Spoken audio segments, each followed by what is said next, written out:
Well, good evening. Welcome to Awakening Mystics. I decided to do this service on the third Wednesday of the month because I think personally we are all mystics. We just have to awaken that up within us. And so as I've been studying different mystics throughout the ages, I've really been impressed by the things that they do that are so common with what other mystics are doing, whether it's a Catholic mystic or a Tibetan mystic or a Buddhist mystic or Hindu mystic or a modern mystic. They all have similar traits, similar things that they do that have led them to have that mystical connection. For me, a mystic is a person who lives in conscious union with the spirit as they understand it. So whatever their faith tradition is, whatever belief system they have, they live in constant connection with that indwelling presence, and they understand it from that point of view. One of the people that I love to read is Richard Rohr. He was a Franciscan, he is a Franciscan priest, and he is a prolific author. And he's written a lot about St. Francis, which is one of the reasons I decided to start with St. Francis. That and St. Francis is so well known. Richard has a book called What the Mystics Know. And in there he has 7 principles that all mystics follow, that are common regardless of the faith tradition that they practice. They understand these things. And so I want to talk about St. Francis tonight from a little bit of that point of view, like those 7 principles and what it was that St. Francis did to understand his connection with spirit. And then we're going to do a spiritual practice similar to what Francis would have done, contemplative meditation. But we're going to do it a little differently using the prayer of St. Francis, which you should have a copy of that. So, and Justin's going to accompany us with some music on the piano back here. So Richard Rohr says the first thing that all mystics have in common is that they know that enlightenment, consciousness, intuition already resides within us. We don't have to do anything to bring more of it into us. We have to clear away the stuff that's blocking it, but we don't have to add anything to us. It's already there. Spirit already indwells us. And our connection with it is available as we begin to recognize that. And so for Francis, he spent a lot of time getting to know spirit. He was born in 1181 and died in 1226. He was rather, well, I guess for that time wasn't too young. He was 47 when he died. He started off his life rather wealthy. He was the son of a silk merchant and was set to go into his father's trade after he, as he became an adult. And he had some odd habits that he would do that his father didn't quite agree with. Like a beggar would come by and he would give him all the gold that he had in his pocket that he had just been gained from selling the silk. And it's kind of upset his father to do that. One day he's walking along and he says he hears the voice of Spirit, of God, telling him that I need you to repair my house. And he actually told him which one it was. It was in San Diamano. I have to think of the word in my head before I can pronounce it. San Diamano in Italy, there was a rundown church.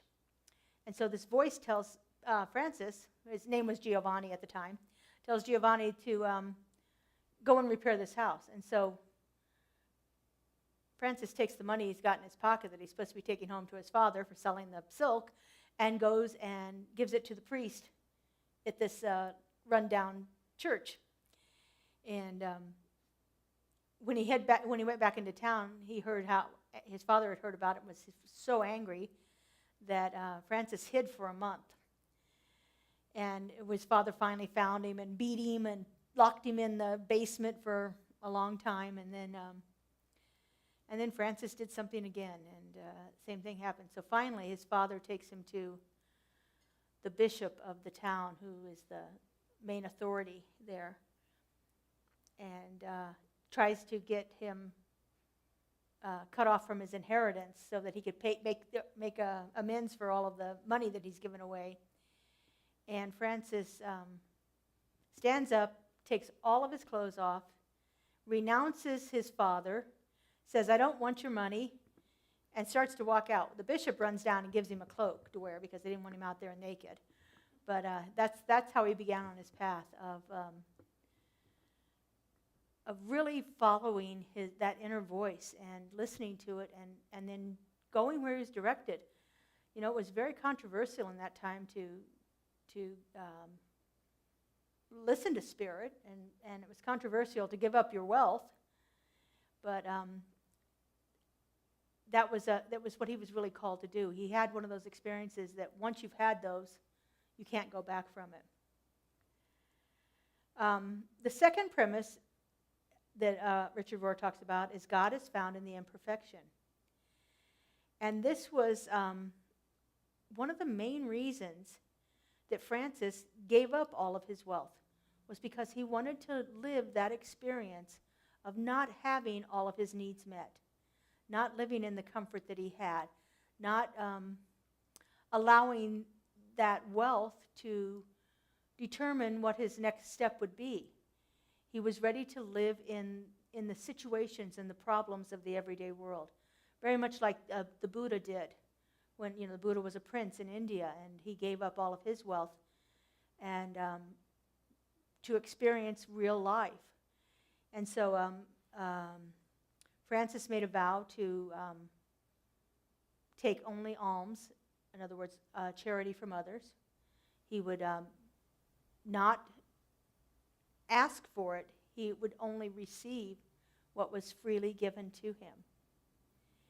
And so he didn't go around begging, but you would have called him a beggar because he's living off of the charity of other people. And his belief was so strong that he didn't even take anything that was living. Like, he would not go and take an apple off of a tree to eat it, even if it was starving. But he would pick up one that had fallen on the ground because it had already died. It no longer had the life force in it. And so he would pick up any kind of plants and so forth that were on the ground. He would eat that. He was well known for eating twigs and dry grass and things like that.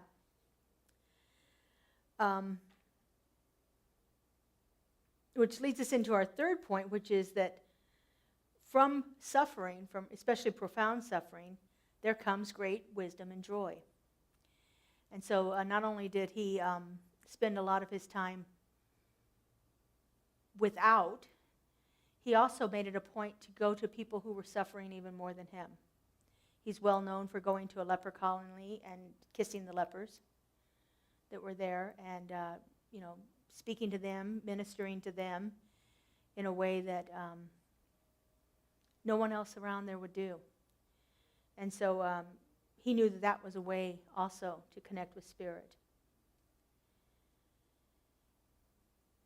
The fourth principle is that the mystical path is a celebration of paradox.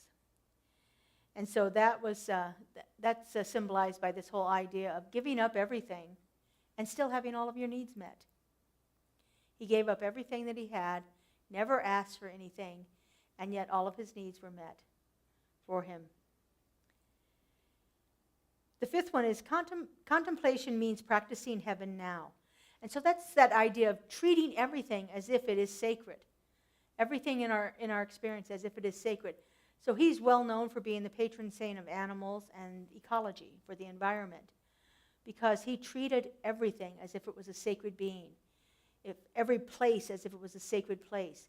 He was well known for not only the one temple in San Damiano, but he restored churches all over the area and set up places for people to come together in community. He was a very big community builder. And so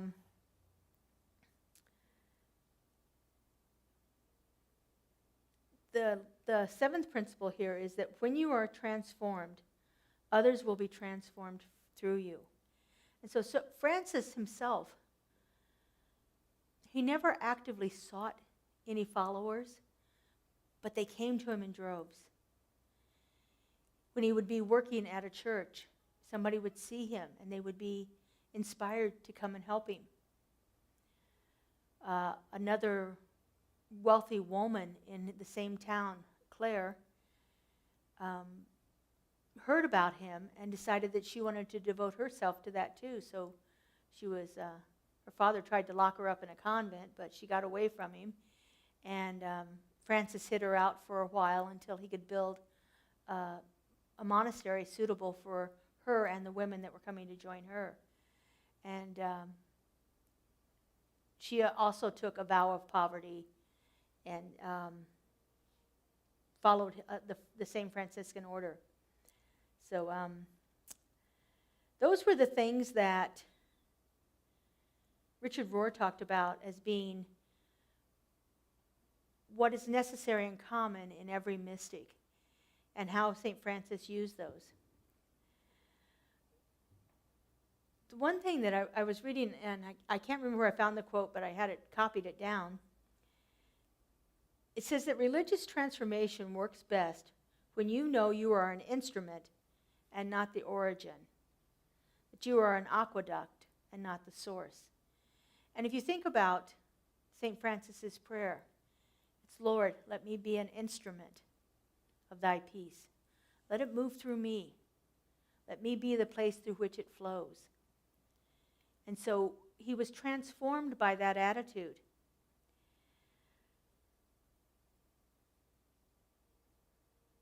So the practice that we're going to do tonight comes from the Middle Eastern tradition. It's written by a man named Ethnak Eshwaran, and he has lots of books on meditation. It's Eknath, and then his last name is Easwaran. And I'm not sure I'm pronouncing it properly, but that's how I always say it, Eknath Eshwaran. And this is called Passages Meditation. And so in Passages Meditation, you choose some kind of spiritual text. Eknath actually suggests that we start with the prayer of St. Francis. He said that's the best one to start with. And you want to choose a passage that embodies high ideas, embodies something that you can latch onto, and something that evokes a feeling inside of you. Something like when you say it, you might get goosebumps or chills, or that gut feeling like, oh, this is spot on, this is right. And the idea is to memorize it. We won't have it memorized tonight, but if that's something that appeals to you, you can do that.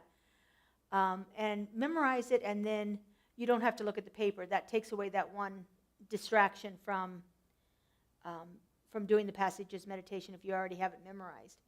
But it's possible to do it with the paper. You go through the words slowly and silently in your mind, concentrating on them as much as possible.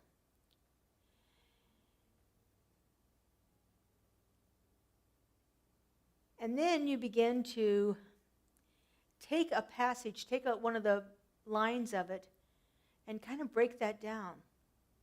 And so if you just start with the first one, it's like, Lord, make me an instrument of thy peace. What does it mean to be an instrument? You might ponder that. When I say the word instrument, what comes to my mind? And then, what is thy peace? Is that different than my peace? How does thy peace show up in the world? And just ponder whatever comes to your mind about that. And then you can stay with that one line, or you can move on to the next line. If you have any kind of distractions that come up, which our minds do that, as soon as you recognize there's a distraction there, go back to the paper. Go back to the next line. Go back to the line that you were working on. Redirect yourself. As soon as you recognize that your mind has wandered a bit, redirect yourself back to the text that you're working with. And if you get to the end of the passage, you can either sit and contemplate just the entire experience or any insights that came through, or you can go back and start again with it. He suggests that you spend 15, 20 minutes doing this several times a day, practicing this in all of the things that we use for meditation, in a quiet, comfortable place without distractions. It's most often best to sit erectly. You can either sit on the floor or in a chair. Most people have a tendency to fall asleep if they lay down on a couch or a bed, but some people can meditate that way. So just whatever is working for you. Just go ahead and begin to see what comes up through that practice of that. So Justin is going to play the song. Is this Faith Rivera's version? Instrument of Peace, yes. Yeah, this is her version of Instrument of Peace, and which is, taken from the prayer of St. Francis. And then when he's done, you can just begin the passage's meditation quietly to yourself. Before you start, Justin, does anybody have any questions about it before we begin, about the process? All good? Okay. All righty. Joe's going to keep the lights the way they are so that we can actually read. Mine's lit. Your guys' isn't. So, okay. Whenever you're ready, Justin. Okay. Where there is hatred, let me sow love.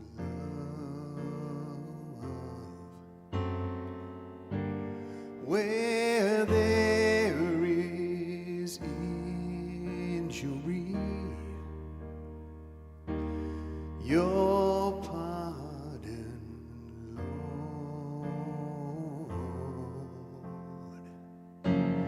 Where there is doubt, faith. Where there's despair, hope. Where there is darkness, light. Where there is sadness, ever joy. Lord, make me an instrument of your peace. Lord, make me an instrument of your peace. Lord, make me an instrument of your peace. Lord, make me an instrument of your peace. O divine Master, source of light in all, grant that I may not so much seek to be consoled as to console,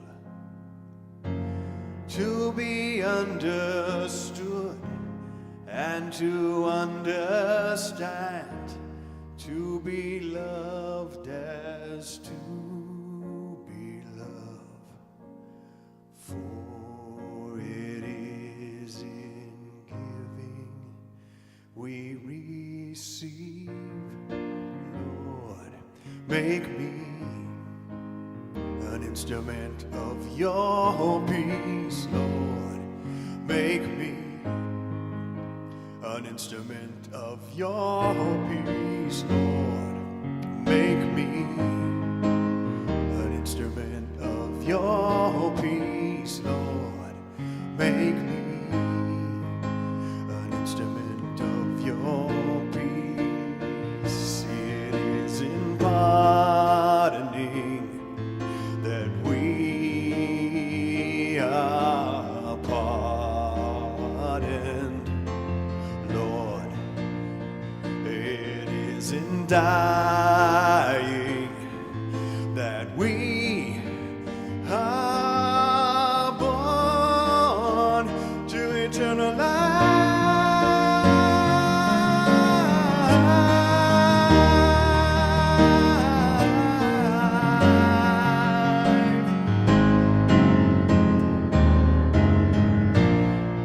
Lord, make me an instrument of your peace. Lord, make me an instrument of your peace. Lord, make me an instrument of your peace. Lord, make me an instrument of your peace.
just take in a deep breath. Let that out. Just slowly begin to recognize the room around you, the furniture beneath you, the lovely souls that are joining us here tonight.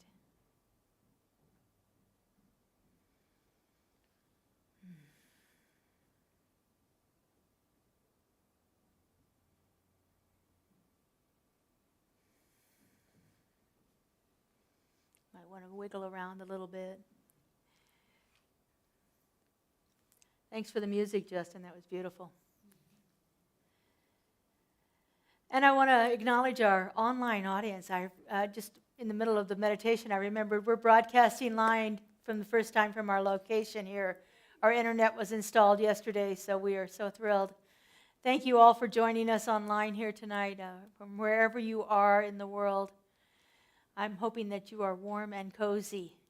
It's a little chilly here in Las Vegas, so we're happy to have you joining us in whatever way you can. Those of you that are online, if you did the experience with us and would like to share anything, Joe will let me know. If there's any comments, we'd love to hear from you. You can just type in the chat about your experience. I'm going to ask the people here to share a little bit about their experience of that. Was there anything that stood out for you, one of the lines from there, or something that took you in an interesting place as you were doing that passage's meditation? On the line about being understood and understanding, Mm-hmm.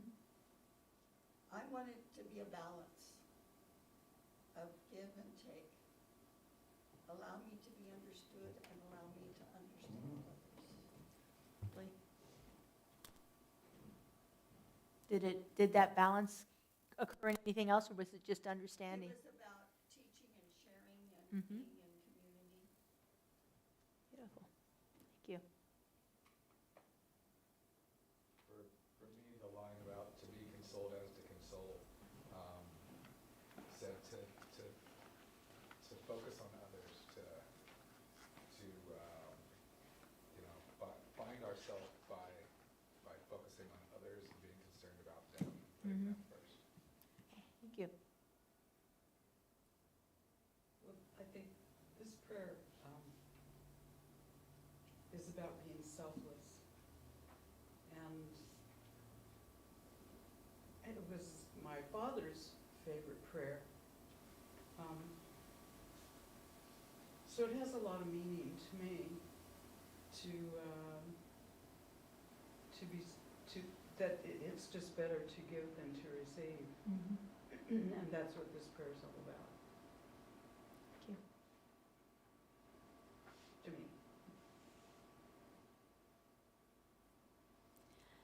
The first part of the meditation, I found that I was I lost it. Despair and joy. I think that is the two. No, I've lost it. Sadness and joy. What's despair? Hope?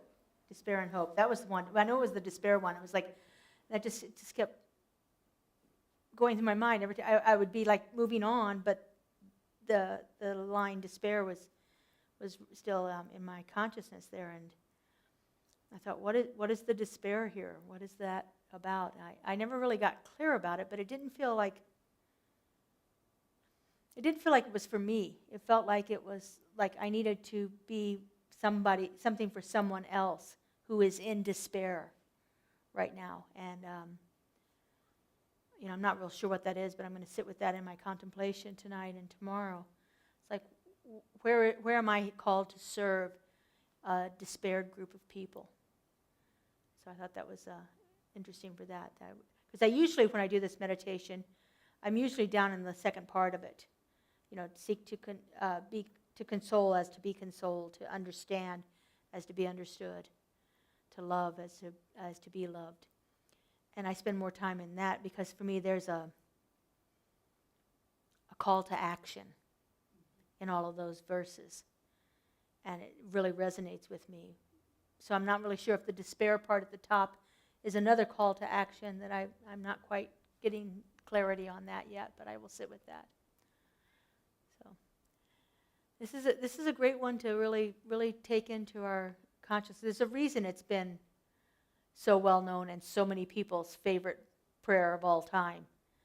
It really resonates with people, and again, it's about becoming that selfless place, that place that is so well centered in our understanding of spirit and our relationship to it that we can be that place of selfless service for other people. And I think that's what Francis, how he lived his life and how he is most remembered, as being that devotional person. The Franciscan order is one of the largest group of priests and brothers in the Catholic faith, and there's a reason for that. So, Francis was very quickly canonized. 2 years after his death, he was made a saint, and so that usually it takes a little longer than that for him. But he had so many well-documented miracles that there was no issue canonizing him. So it was really good. Well, I thank you all for being here. We do have our labyrinth open, and we have time if you would like to take a walk. All we need to do is push the chairs back a little bit so that it's freely open. But if you'd like to walk in our labyrinth, we also have some wonderful cookies and brownies, compliments of Kelly back there, and hot coffee, hot water for tea, or hot chocolate, and we'd love to have you sit and chat. Spend a little time in fellowship with each other. Doug? Reverend Laura, do I recall correctly that there is a gathering tomorrow morning with a theme? No, that's next Thursday morning, Next Thursday. the 25th. Yeah, Forever Young. It's our Forever Young group, so. And that is in the morning? It's going to be in the morning until we get the time set for it. So some of the people didn't want the afternoon, so we compromised and made a morning one. And I sent out a survey to find out when people want to meet. They wanted to meet more than once a month, and they weren't real thrilled with 2 o'clock in the afternoon. So, so I'm with them. you're with them. So we're gonna. I have a survey. I've gotten about 10 responses to the survey, so we'll figure out what people want. And I have not seen the survey. Is that an email? that you sent? I only sent it to the people that were at the meeting. I see. But I will send it to you, and you can respond if you're interested. How about you, Doug? You interested? It came up for Okay. me this week so very much as this prayer does, as even what Judy was just saying. In the first part of this prayer, and in those first statements, the word that came up for me is victim. Mm. Feeling very much at effect rather than cause, Mm-hmm. as opposed to this statement in the second half, it is in the giving that we receive. It is in the giving that I receive. It is in the being, with a capital B, that I am a cause. And the whole issue of aging, which of course on its most relevant level is such a not only relevant issue for we baby boomers, but such a beautiful, if we choose it that way, if I choose it that way, rather than scary, Mm-hmm. period, that I feel some level of either confronted by and or an opportunity to enter, which is beautiful. And reading as I continue to Dr. Holmes' titled Book of the Living, the Science of Mind, and the whole issue at this point in my life of, on some level, coming to a question of, okay, I've done this, I've accomplished this, I've been there. now what? Now who am I? And what can I, what might I, what should I do or is available to me? And as Judy said, does that mean create or allow and or have both? And for me, some of that very much in the chapter that I'm in right now of Dr. Holmes is in the concept of realization, very much coming into an ownership of the concept of being the expression of the perfection Beautiful. of who I am in unity with Spirit. Thank you. It's beautiful. Not that that's waning or as I'm aging or moving into this chapter that is some level of intimidating. It's not intimidating, it's empowering if I choose words like that and concepts. And with like-minded, higher conscious comrades.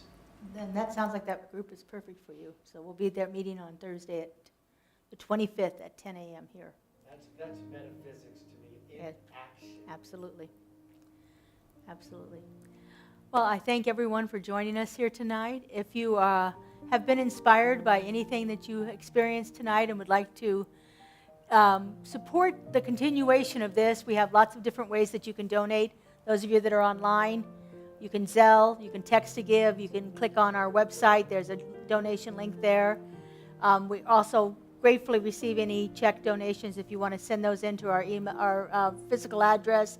Kelly's in the back there with a blue box if anybody in the audience wants to contribute. We are so grateful for you. Please stay and have fellowship with us.